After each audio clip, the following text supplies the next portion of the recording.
आप सभी क्लास 12 के विद्यार्थियों का आज की क्लास में स्वागत है। जैसा कि आप लोगों ने कहा था एप्लीकेशंस ऑफ डेरिवेटिव पर बेस्ड वीडियो बनाने के लिए, तो हम आज शुरू करने जा रहे हैं। एप्लीकेशंस ऑफ डेरिवेटिव में हम लोग rate of change of quantities यानी कि अवकलज के प्रयोग वाले चैप्टर में राशियों के परिवर्तन की दर। सबसे पहले हम लोगों को यहाँ पे ये देखना है, यदि कोई equation y equal to F X के फॉर्म में दिया हुआ है तो यहाँ हम x की कई सारी वैल्यूज को रेस्पेक्टिव ऑर्डर में सब्स्टिट्यूट करके y की कई वैल्यूज को कैलकुलेट कर सकते हैं। तो x की डिफरेंट वैल्यूज देने पर जब y की डिफरेंट वैल्यूज हम फाइंड आउट करेंगे, इस तरह से x जो होगा वो इंडिपेंडेंट वेरिएबल होगा और x की वैल्यू पर y की वैल्यू डिपेंडेंट होगी, इस वजह से y को डिपेंडेंट वेरिएबल कहेंगे। तो कोई भी इक्वेशन जो इंडिपेंडेंट वेरिएबल x के फॉर्म में दिया है और यदि उस इक्वेशन को y से रिप्रेजेंट किया जा रहा है तो y को डिपेंडेंट वेरिएबल कहा जाता है। जैसा आप लोगों ने इसके ठीक पहले वाले चैप्टर कॉन्टिन्यूटी एंड डिफरेंशिएबिलिटी में डिफरेंशिएशन या अवकलन के फार्मूले पढ़ रखे हैं, उस फार्मूले को यहाँ पे हम लोग देख सकते हैं।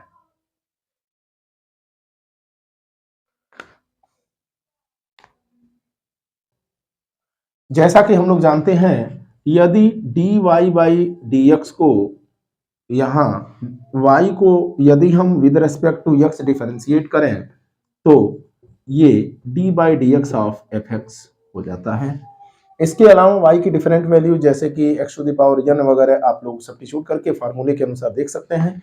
यहाँ पे d by D X of F x को हम f डैश एक्स से भी रिप्रेजेंट करते हैं और ये होता है dy by D X. dy by D X actually यहाँ पे है क्या? Change of y with respect to x means change of dependent variable with respect to independent variable, और इसको हम लोग f डैश x से रिप्रेजेंट करेंगे। यदि यही वैल्यू d2y बाई dx2 हो जाए, यानी इस वाले टर्म को डेरिवेटिव को एक बार और डिफरेंशिएट करें तो ये हो जाएगा d2y by dx2 equal to, इसको रिप्रेजेंट करेंगे f double dash x।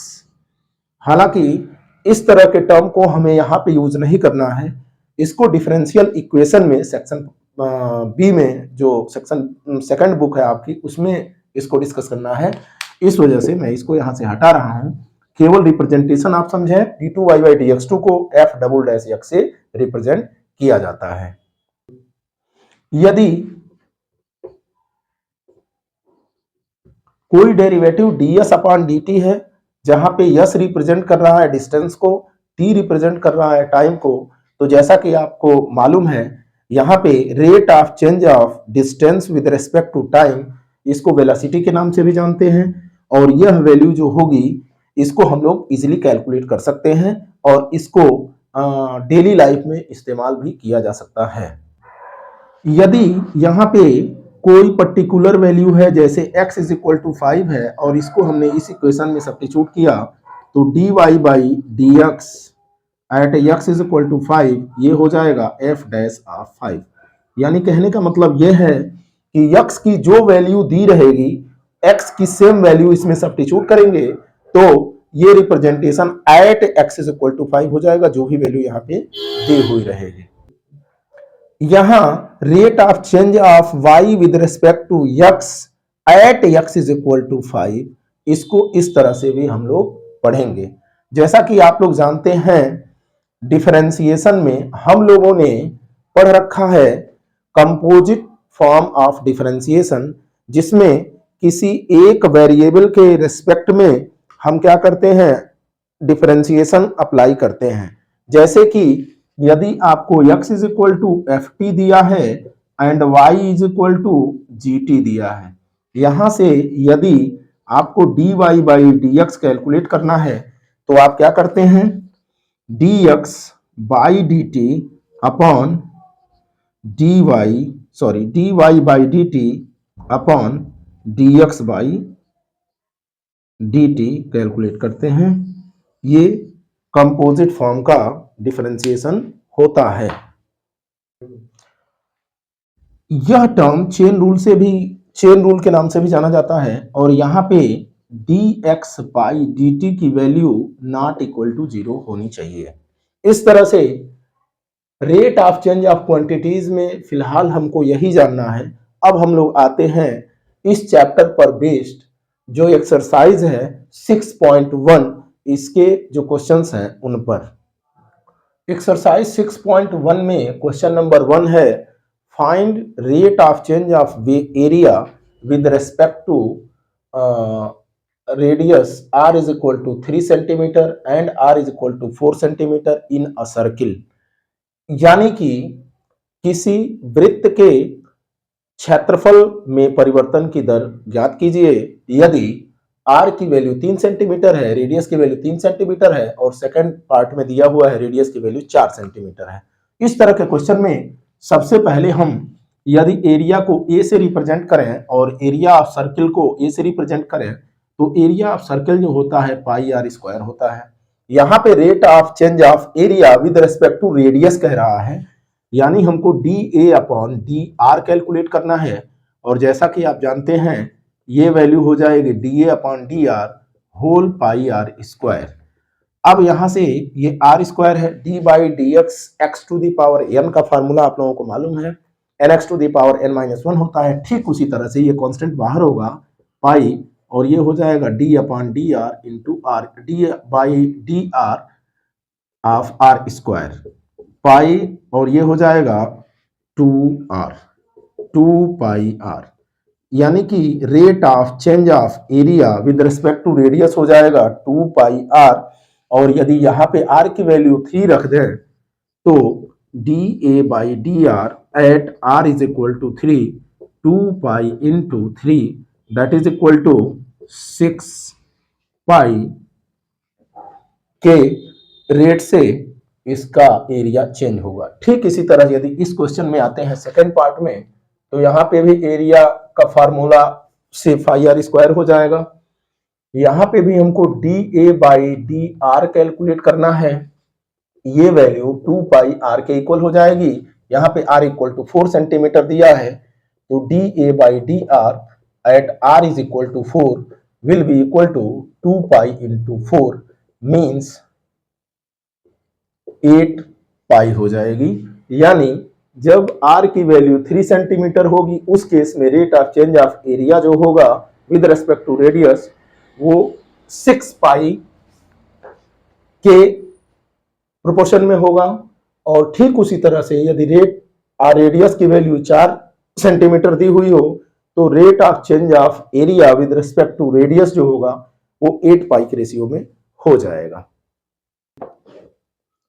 Exercise 6.1 में क्वेश्चन नंबर 2 में आते हैं हम लोग। क्वेश्चन नंबर 2 कह रहा है the volume of cube is increasing at rate of 8 centimetre cube per second, how fast is the surface area increasing when length of an edge is 12 centimetre. यानी कि किसी घन की जो आयतन है वो परिवर्तित हो रही है 8 क्यूबिक सेंटीमीटर पर सेकेंड से, तो उसकी सरफेस एरिया किस रेशियो में बढ़ेगी जबकि उसके एक साइड की लेंथ 12 सेंटीमीटर दिया हुआ है। जैसा कि यहाँ क्लियर हो रहा है हम लोगों को वॉल्यूम का चेंजिंग निकालना है विद रिस्पेक्ट टू टाइम। तो अब हम लोगों को ये देखना है कि क्यूब का वॉल्यूम क्या होता है। हमने कंसीडर किया कि क्यूब की साइड x सेंटीमीटर है, हमने कंसीडर कर लिया कि जो क्यूब है उसकी एज या साइड लेंथ x है, तो वॉल्यूम ऑफ क्यूब क्या हो जाएगा, वॉल्यूम ऑफ क्यूब हो जाएगा एक्स क्यूब। यहां से हम लोगों को वॉल्यूम को चेंज करना है विद रिस्पेक्ट टू टी, तो हम ये ले सकते हैं D by D T of x cube. जैसा कि आप लोगों को मालूम है ये लिखा जा सकता है d by D X of x cube and D x by D t. ये वैल्यू हो जाएगी 3x स्क्वायर, चेन रूल से यहाँ पे हमने किया है d x upon d t, ये d v upon d t की वैल्यू हो जाएगी। इसको हमने कंसीडर कर लिया equation number 1। Volume of cube होती है एक्स क्यूब यदि साइड जो है एक्स हो। ठीक इसी तरह से सरफेस एरिया ऑफ क्यूब जो होता है s की वैल्यू यदि s कंसीडर करें तो ये हो जाएगा 6x², जैसा कि आप लोग क्लास 10th में पढ़ चुके हैं। ठीक इसी तरह अब यहाँ पे हम लोगों को ds/dt कैलकुलेट करना है, rate of change of surface area with respect to time. तो ds/dt हम जब इस फॉर्मूले से कैलकुलेट करेंगे तो ये हो जाएगा d/dt ऑफ 6x²। ये वैल्यू होगी हमारी d/dx of 6x² into dx/dt। ds/dt की वैल्यू हो जाएगी d/dx ऑफ 6x² dx/dt। यहां से जब हम वैल्यू कैलकुलेट करेंगे तो ये हो जाएगी 12x, 6 बाहर आ जाएगा, d/dx x² हो जाएगा 2x, तो 6 2 जा 12x इंटू dx/dt। जैसा कि आप लोगों को क्वेश्चन में दिया है dv/dt equal to 8 cubic centimetre पर सेकेंड, ये वैल्यू हम यहाँ पे सब्स्टिट्यूट कर लेंगे तो हमको मिल जाएगा 8 is equal to 3x² into dx/dt। ये वैल्यू dx/dt यदि यहाँ से हम कैलकुलेट करेंगे तो हमें मिलेगा dx/dt इक्वल टू 8/3x²। इसको हम इक्वेशन नंबर 1 कंसीडर कर लेंगे। यहाँ पे dx/dt की वैल्यू हमको मिल गई है। अब rate of change of surface area with respect to time आपको मिला है ds/dt। इसमें हम dx/dt की वैल्यू इक्वेशन 1 से इक्वेशन नंबर 2 में यूज करेंगे, तो यहां लिखेंगे फ्रॉम इक्वेशन 1 या using equation 1 in this value, तो हमको मिल जाएगा 12x इंटू dx/dt की वैल्यू यहां से मिल जाएगी 8/3x²। x से एक पावर बैलेंस हो जाएगा, 3 से कटेगा 4, इस तरह से 4 8 जा 32/x, ये हो जाएगा ds/dt। जैसा कि आप लोग क्वेश्चन में देख रहे हैं, rate of change of surface area with respect to time when side of one cube x is equal to 12। तो अब हम क्या करेंगे, x इज इक्वल टू 12 यहां से इस इक्वेशन में रख लेंगे। ds/dt कब, when x is equal to 12, तो ये हो जाएगा 32/12। अब इसको हम लोग सॉल्व कर लेंगे। 2 16 और 2 6, 2 8, 2 3, यानी कि 8/3 सेंटीमीटर स्क्वायर पर सेकेंड। सेंटीमीटर स्क्वायर पर सेकेंड, चूंकि ये सरफेस एरिया थी इस वजह से सेंटीमीटर स्क्वायर पर सेकेंड ये हमारा आंसर हो जाएगा। सभी क्लास 12 के विद्यार्थी अब कंटिन्यू क्लास हम करेंगे। आप सभी को, अपने बैचमेट्स को, आपके जितने साथ के पढ़ने वाले विद्यार्थी हैं उनको ये वीडियो शेयर करनी है, लाइक करना है। यदि कहीं कोई दिक्कत हो तो कमेंट करना है। वीडियो देखने के लिए धन्यवाद, बहुत बहुत धन्यवाद। फिर अगली क्लास में मिलते हैं।